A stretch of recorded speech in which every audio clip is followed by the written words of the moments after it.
Several years ago, I saw an interview with Morgan Freeman where he said one of the things that drives racism in this country is the fact that people look at him and see him as a black man.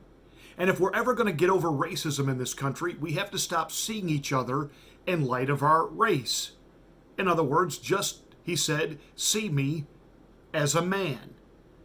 Now that resonated with me, and I understood exactly what he meant, and I thought, he's absolutely right. In fact, Samuel L. Jackson personified that sentiment in the movie A Time to Kill. You white and I'm black. CJ, you think just like them. That's why I picked you. You one of them, don't you see? Oh, you think you ain't because you eating clothes and you out there trying to get me off on TV talking about black and white. But fact is, you just like all the rest of them. You look at me, you don't see a man. You see a black man. You my secret weapon, because you one of the bad guys. You don't mean to be, but you are. It's how you was raised. Nigger, Negro, black, African American, no matter how you see me as different. You want to end the racial divide in this country? I mean, seriously, truly, end it? Then we have to stop seeing each other as different.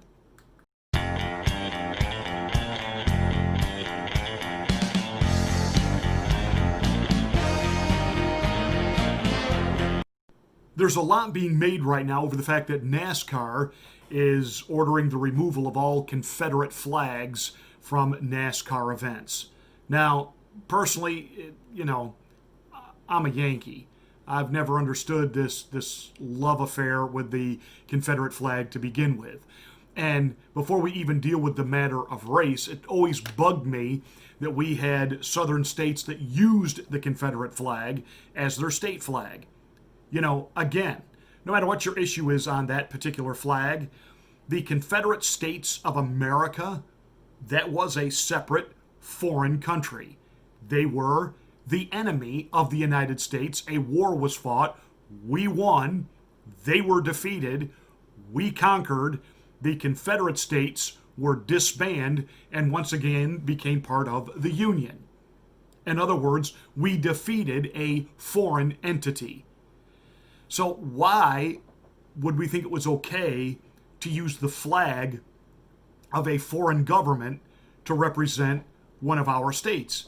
Wouldn't you be a little upset if New York started using, say, the Italian flag and making that the official flag of the state of New York? What if Florida decided to use the Russian flag and said, there it is, that's our flag? No. Now, the quandary that we get into when we discuss Confederate generals and the statues is the fact that in the 1950s, Congress did basically, quote, and this is an overgeneralization, forgive the South and recognized Confederate veterans as veterans of the United States. So in that sense, I get why black people are upset that somehow we are glorifying their oppressors. Can we have a really honest, frank talk about real history, not revisionist history from either standpoint, but an honest, frank look? Could we at least agree that most of the soldiers who fought for the Confederate States did not own slaves? A lot of them they were poor farm kids. A lot of them, for them, this was about, hey, the North, the Yankees invaded our homeland, and they were simply fighting to defend their home. We're not getting into was this a states' rights issue? Was this really a slave issue? We understand all the politics. We understand all the racism that was involved in the Civil War. We're talking simply, though, about the guys who put on the gray uniform and fought, and most of them did not come from plantations. They did not own slaves. In their mind, they were simply defending their home. even if it was a shack by a creek in the backwoods of Alabama. In their mind, they were just defending their home. Now, that all said, if taking down the Confederate flag is seen as a way of bringing an end to racism in NASCAR, fine. So why then are you going to have a car decked out in the Black Lives Matter logo and decal? Because we're not just talking about the statement Black Lives Matter, because I do believe Black Lives Matter. But the political organization that fosters that name, that's a problem. We wouldn't want cars that said KKK. We wouldn't want cars that said white supremacy. I mean, if we're going to end racism, let's end it. And the way we end it is to stop with the differentiating. Now, Joe Biden is out there lecturing everyone, especially President Trump, on what they ought to be doing about race. Well, let's go ahead and take a look at Mr. Biden, the racist, and he is a racist. Now, if you look at President Trump, look at his business practices through the years, can anyone prove any systemic racism within his organization? Can anyone prove a history of degrading the black race? I don't believe so. No, you can't. But you can with Joe Biden, this guy that likes to say, he's Mr. Civil Rights, really, because he's lied about that. He told us, yes, I marched for civil rights.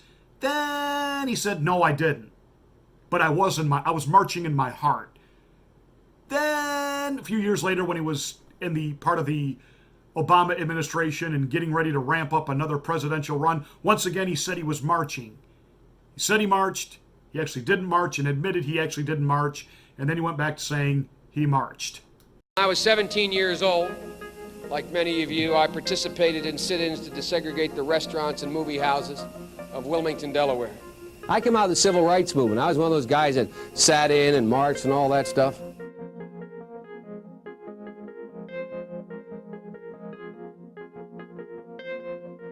During the 60s, I was, in fact, very concerned about the civil rights movement. I was not an activist. I worked at an all-black swimming pool in the east side of Wilmington, Delaware. I was involved in what they were thinking, what they were feeling. I was involved, but I was not out marching. I was not down in Selma. I was not anywhere else. I was a suburbanite kid who got a dose of exposure to what was happening to black Americans when I'm in my own city.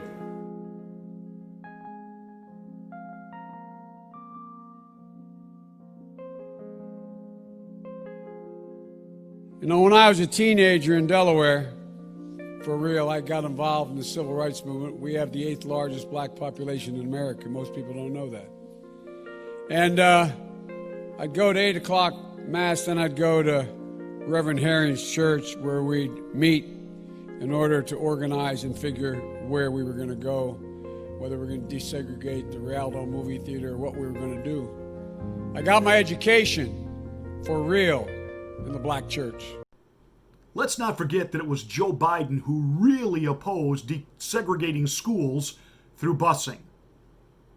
And it wasn't just that he didn't feel it was right to take kids from a black neighborhood and bus them an hour away into unfamiliar territory. No.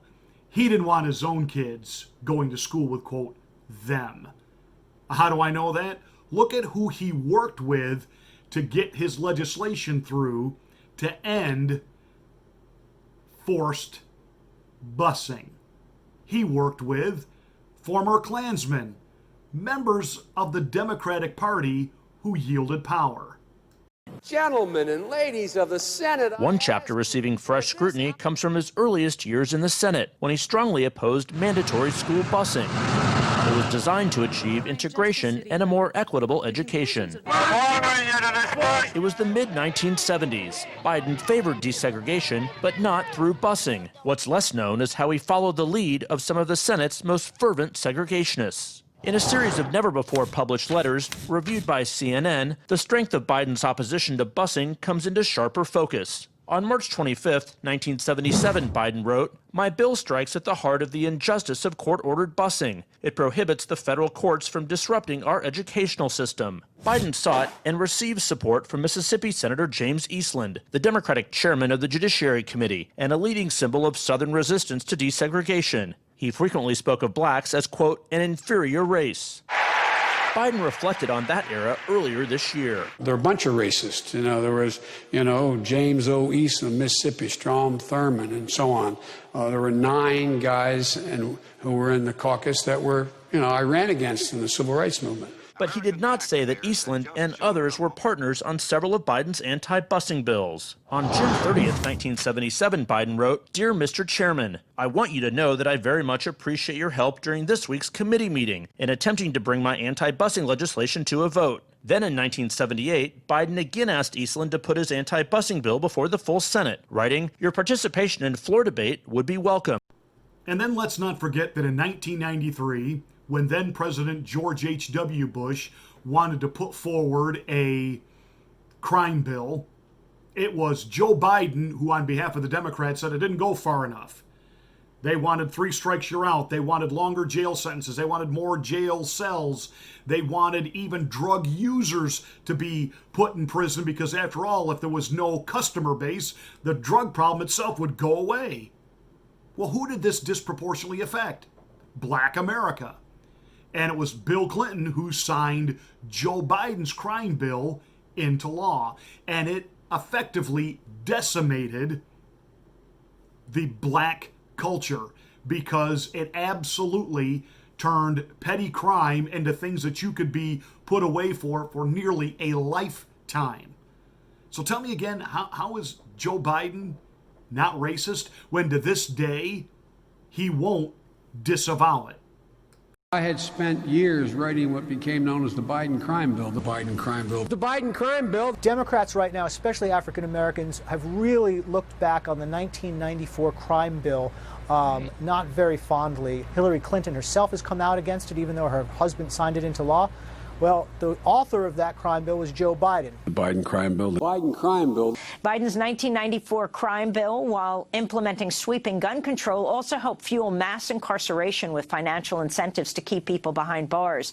The Biden crime bill. The Biden crime bill. The Biden crime bill is before us, calls for the death penalty for 51 offenses. A wag in the newspaper recently wrote that something to the effect that Biden has made it a death penalty offense for everything but jaywalking.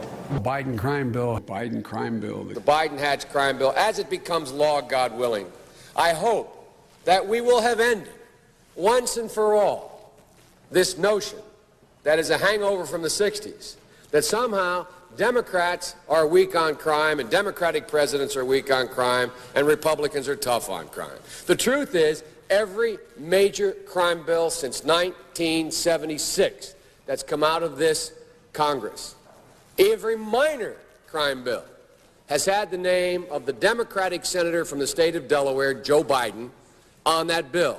I like the idea they keep in jail longer. I'm the guy that wrote the bill requiring federal judges to keep people in jail 100% of the time for which they're sentenced, and in notable exceptions, only 85%. So I'm all for tougher enforcement. We wrote the statute saying burning the flag in and of itself is a crime, period.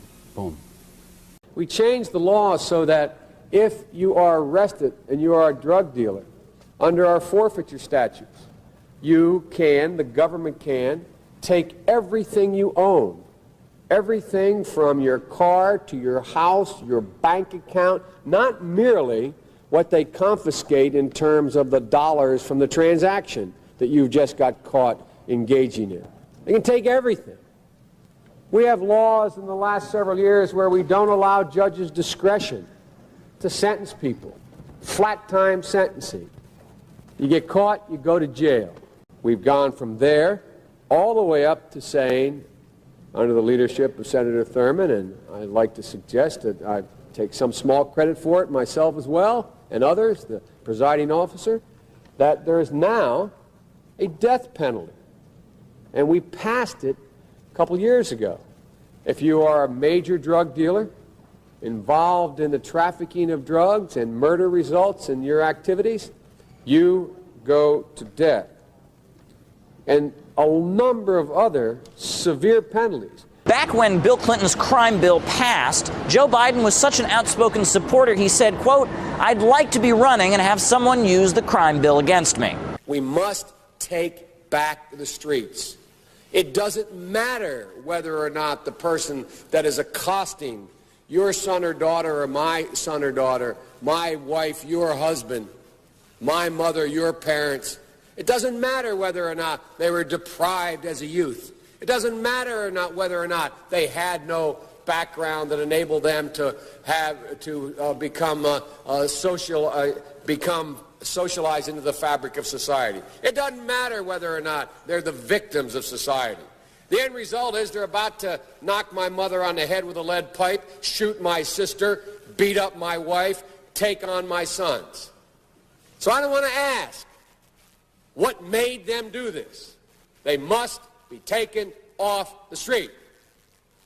That's number one. There's a consensus on that. Unless we do something about that cadre of young people, tens of thousands of them, born out of wedlock, without parents, without supervision, without any structure, without any conscience developing, because they literally, I yield myself 3 more minutes, because they literally have not been socialized. They literally have not had an opportunity. We should focus on them now. If we don't, they will, or a portion of them will, become the predators 15 years from now. And Madam President, we have predators on our streets that society has, in fact, in part because of its neglect, created. Again, it does not mean because we created them that we somehow forgive them or do not take them out of society to protect my family and yours from them. They are beyond the pale, many of those people. Beyond the pale. And it's a sad commentary on society. We have no choice but to take them out of society. And the truth is, we don't very well know how to rehabilitate them at that point. That's the sad truth.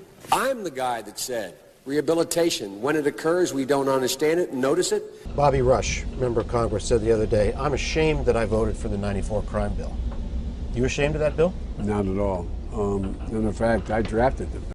And how many people put away under the Biden crime bill has President Trump either pardoned or had released, or through his own executive action, repealing great disproportionate sentencing and judgment on black Americans? And yet the media doesn't want to talk about that.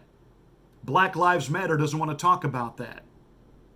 Again, bottom line, and I've said this before and I will say it again, God created one race, the human race.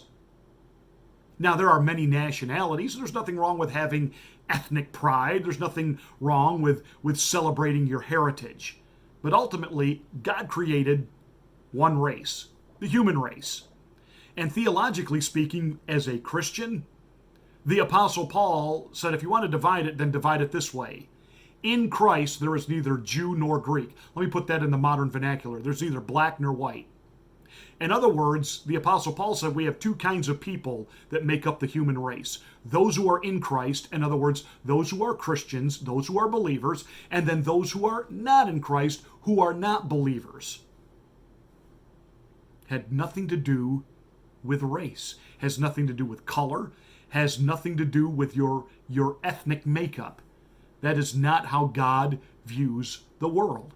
He views you as his creation, a member of the human race.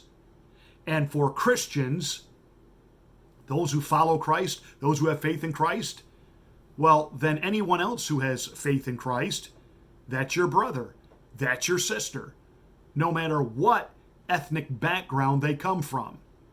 So racism is a sin. Flat out, it's wrong. It shouldn't be glorified. It shouldn't be defended. It needs to be spoken up against. It needs to be quelched.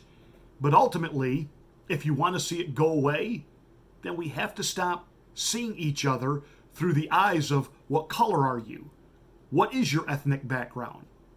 Look, I understand that every group, every culture has its own things that it wants to celebrate, it wants to hold on to, traditions that it likes, and as long as those traditions are not harmful to anyone else and infringement on anyone else's rights, then have at it. Obviously, each ethnic group has its own different foods that it likes. Some I like too, some I don't like. Some, unfortunately, my digestive system says, can't handle that, don't eat that.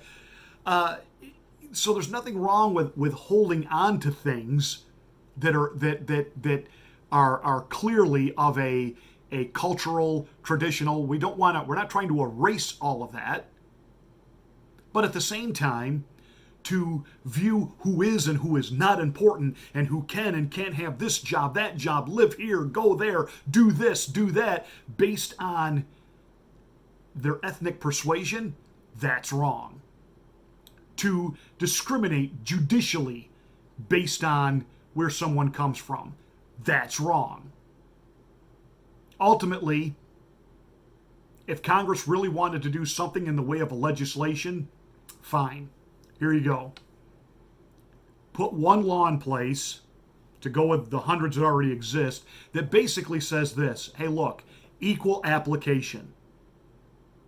Equal application. In other words, if a 14-year-old kid who happens to be black gets picked up for the first time in possession of marijuana, it's his first offense. If the book says, hey, every first offender, first time gets a warning, then he gets a warning.